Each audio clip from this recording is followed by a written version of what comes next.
So hello guys, so ito nga pala yung mga nahuhuha namin dito, ito mga shells, mga pakinasin. So ayan, tunting sipag lang, makakita talaga kayo ng mga libreng ulam dito sa amin, dito yan sa Pilipinas, sa Palawan.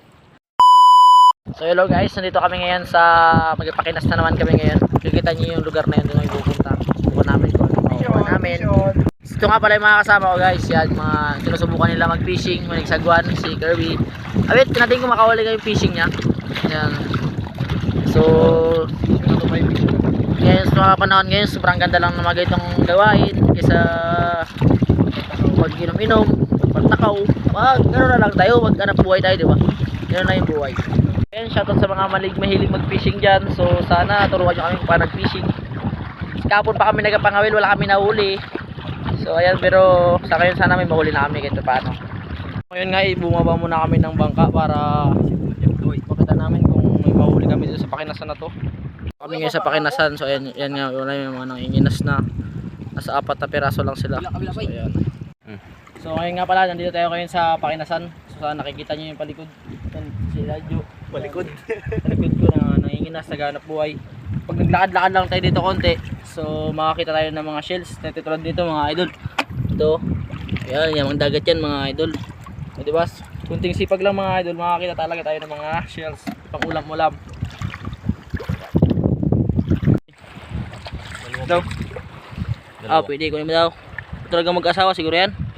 Pwede. Bingo. Saan pa dalawa. Saan mga idol. Ano sila? Aray, sobrang solid. Saan pa isa? Wala, hindi. Kala ko dalawa. Ayan, pwede. Saan dyan? Dito. Ayan. Marami ka ng coffee. Isama kita sa vlog. Tingnan ko ng kamote. Ganda daw. Tulad sa kumpara sa atin. Pwede na. Pang buhay-buhay na natin. Yan na yan, tibats.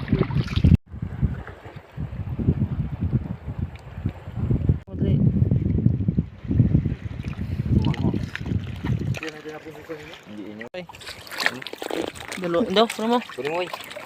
Ito guys, oh. Ito yung sinasabi namin. Ayan. Sarap yan.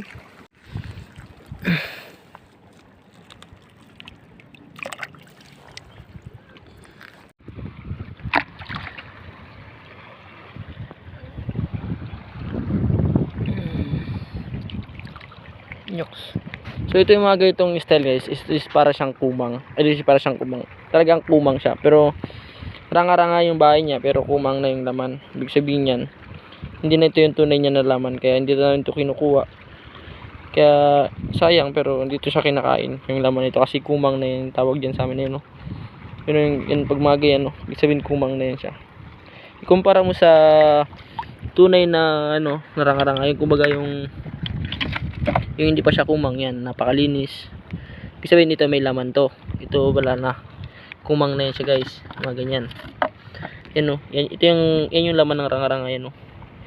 Pag ito is kumang. Kaya yung pinagkaiba nila. Kaya hindi natin siya kukunin. Guys, hello guys. Kumuha nga pala kami ng ito. Pagkaalam ko kinikilaw to siya. Pwede to siyang kainin na hilaw. Ang tawag dito? Wala po.